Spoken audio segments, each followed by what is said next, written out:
বড় জেঠু রণবীর কুমার সাহার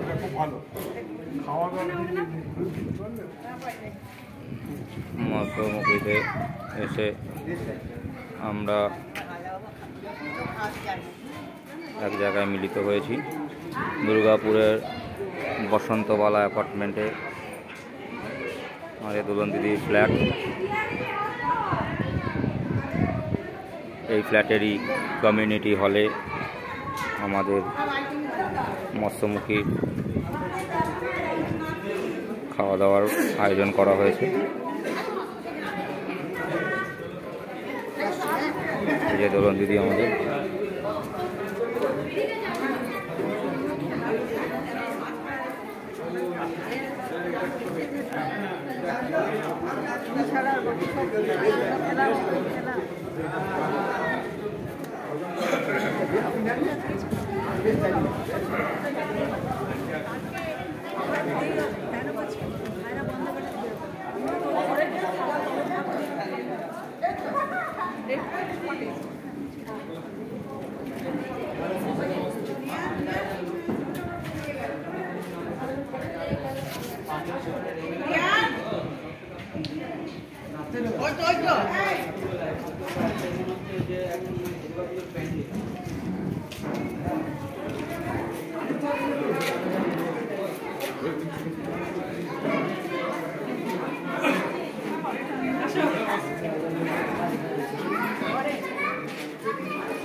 বসন্তবালা অ্যাপার্টমেন্টের কমিউনিটি হলে খাওয়া দাওয়ার আয়োজন।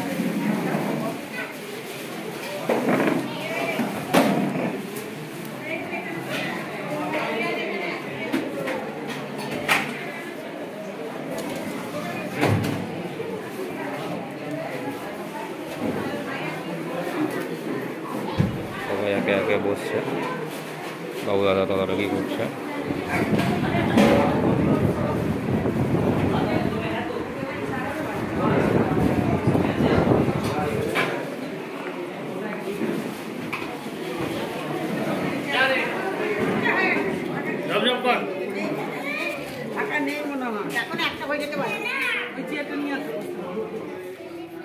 কচি কাঁচা দেয়, জিরা জল খাচ্ছে।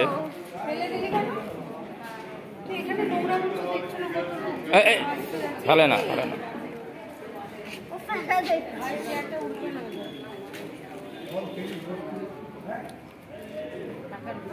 খুব মন দিয়ে রিহান কথা শুনছে, গালে হাত দিয়ে।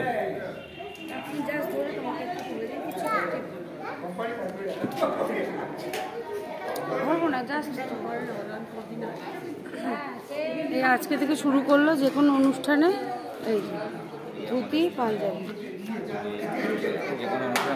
হ্যাঁ হ্যাঁ, যে কোনো অনুষ্ঠানের কোথায় ধুতিই পরবো। আচ্ছা, ভালো লাগছে। ঠিক আছে, ভাইয়ের বিয়ের সামনে সব ধুতি কিনেছে,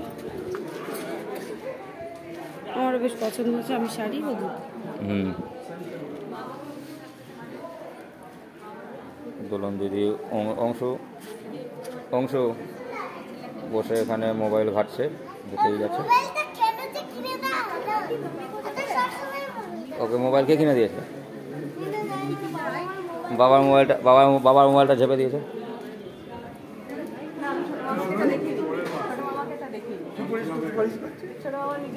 মলি খুবই জ্ঞান দিচ্ছে।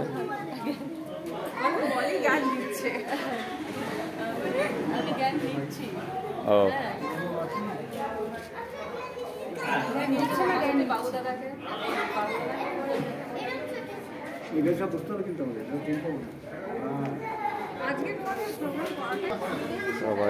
সবাই তাকাও, রেডি? ঠিক আছে। আমাদের একটা ছবি তোলার জন্য আমি সবাইকে দাঁড় করেছিলাম।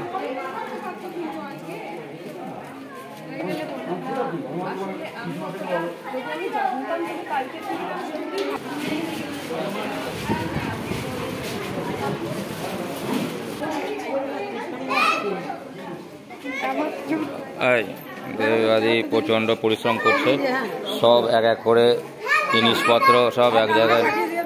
হ্যাঁ হ্যাঁ, সব দিয়ে দেবো।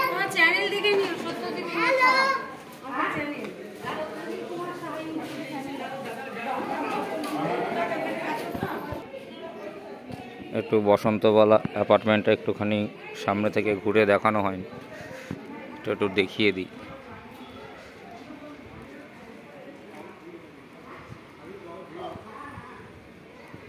খাওয়া দাওয়ার ভিড় রয়েছে,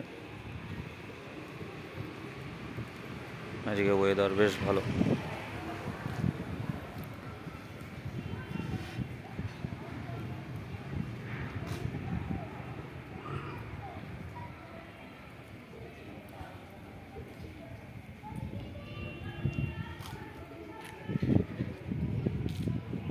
এটা হচ্ছে এন্ট্রান্স, মানে সিকিউরিটি রুম। ধরুন যদি গাড়িটাই বা কেন বাদ যায়। এই হচ্ছে আমার দিদির গাড়ি।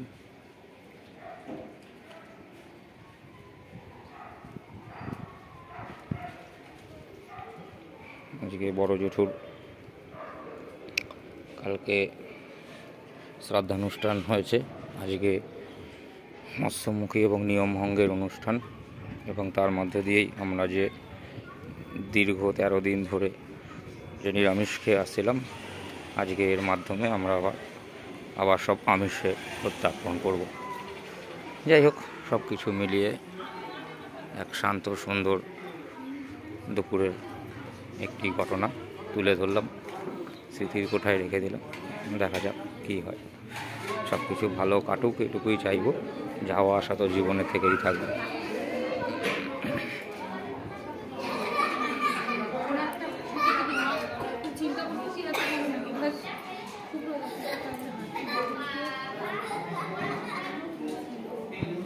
খুব তৎপরভাবে কাজ করছে ছেলে।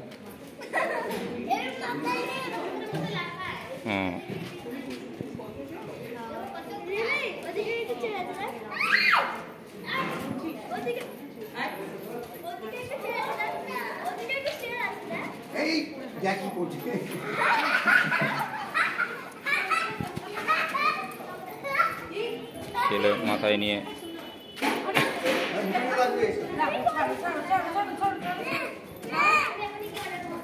ঠিক আছে, তুলে রাখবো, পরে বড় হলে দেখাবো ওকে যে তুই এরম করেছিস।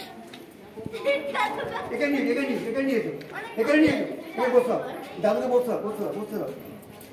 তো আমাকে